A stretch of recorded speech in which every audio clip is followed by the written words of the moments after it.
Janmastami festival celebrations. So right now, we're going to have a very interesting concept of panel discussions. So we have three wonderful devotees who are in different stages of devotion in their life. They are engineers, businessmen, parents, kids of somebody, brothers, sisters, like they encompass all the areas of life. So what we've done is, we have collected some questions, some frequently asked questions from when we go out for Sankirtan, when we go and meet people. These are the questions which are most frequently asked. So we thought it was a good opportunity to answer those questions in depth and to give all of you this chance to have, if you have any kind of questions in your mind, in your hearts, this is a wonderful opportunity to come up and ask them. You can ask the questions in general, or you can ask your questions to any panel member that you want. So I would like the panel members to come up on the stage, please. Ilesh Prabhu, Lalita Priya Mataji, and Sudarshan Prabhu. Can I have a round of applause? Can I have a Hari Bol, please? Hari Bol! Thank you. So I'm going to pass on the mic to these three wonderful devotees who will give a brief introduction, and then we'll continue with our questions.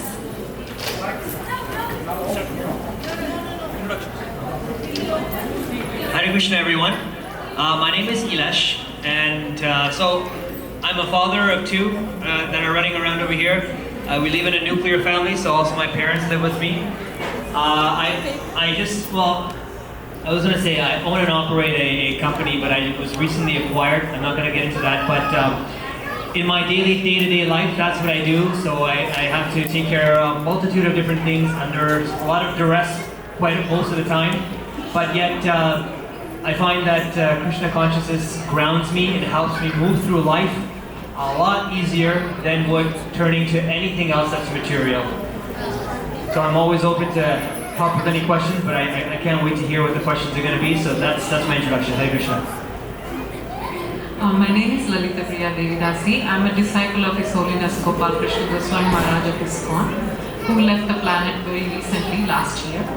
I'm an electrical engineer and I work in a bank in the information security side.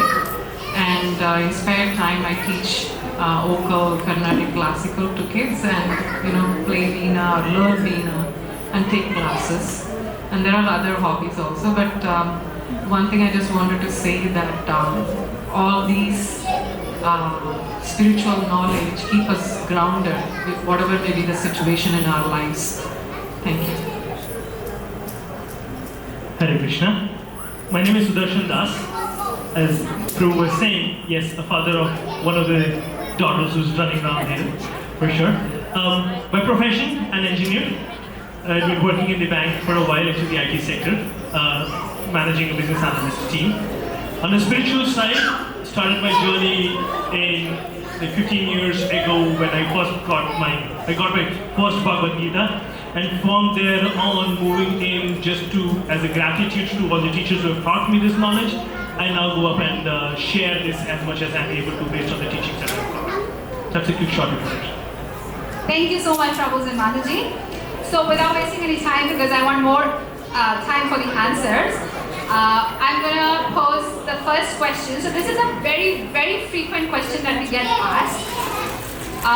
You'll know the question and you know why. So let's start with Ilesh Prabhu. Okay.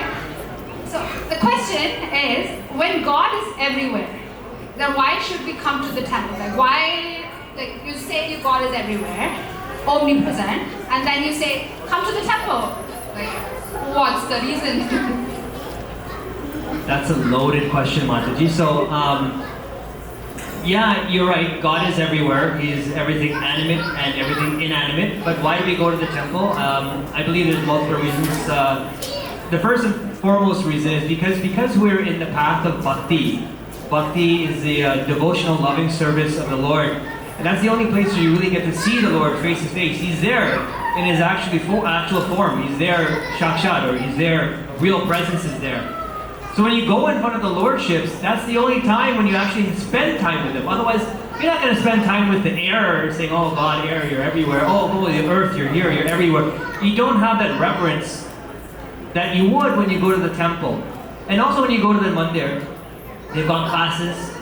So you have a chance to engage your ears, you have the form, you engage your eyes, you have prashadam, you engage your tongue, you have kirtan, you engage your ears. And in this way, your Krishna consciousness, the level of your consciousness that you're feeding through all the senses that you have, it's purifying your heart through the ears, and really that's what gives you that recharge when you go to the temple. The temple is a place, I believe, for you to recharge, turn off all the outside noise.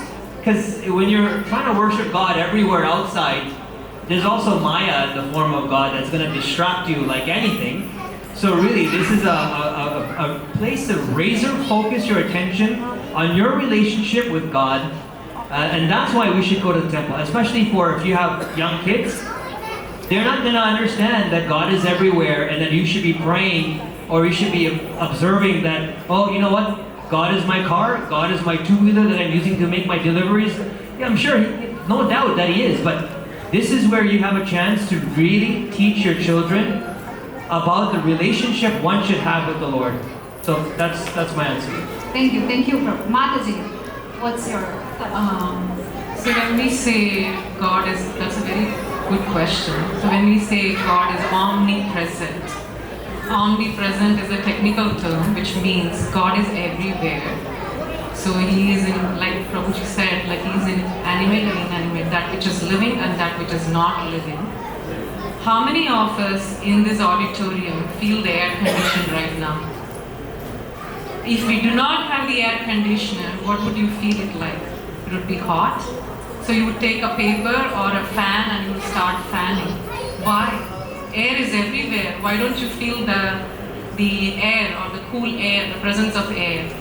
Like when we go out, there's like oxygen molecules, hydrogen molecules in the air. When we are thirsty, do we stick our tongue out in the environment to get water from H2O, which is water precisely? We don't. We go to a shop, buy a bottle of water. That's a physical presence that you feel, that you experience, and you quench your thirst. So God is also like that. If you want to maintain a relationship, if you want to see who God is, how He or she is, how you can reciprocate, how He would reciprocate, you need to have that personal touch. And also, when you go to a temple, you have people like all of us chanting. Just now you had the Kirtan program before this program. How elated you were feeling when that Mataji was singing and you were following with her in the Maha Mantra.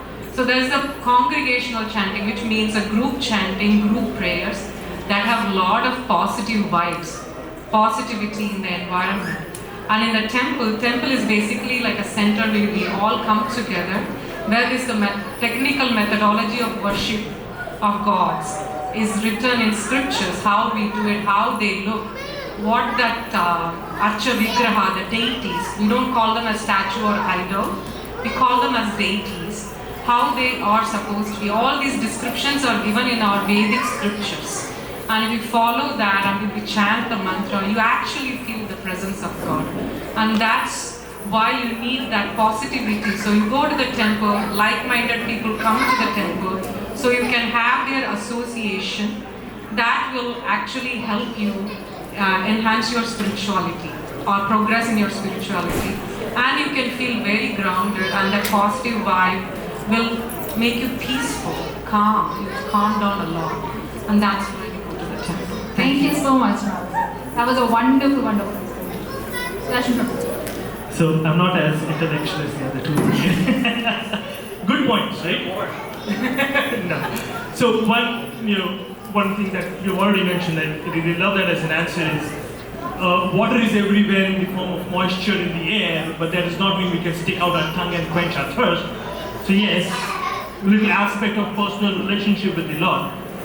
My view is a little different, or I should not say different, is there's one more additional point that I feel very important. And that is for somebody as cool as I am, right? For me, a temple is an education institute. There is no point of having a building if there is no education being given as part of this.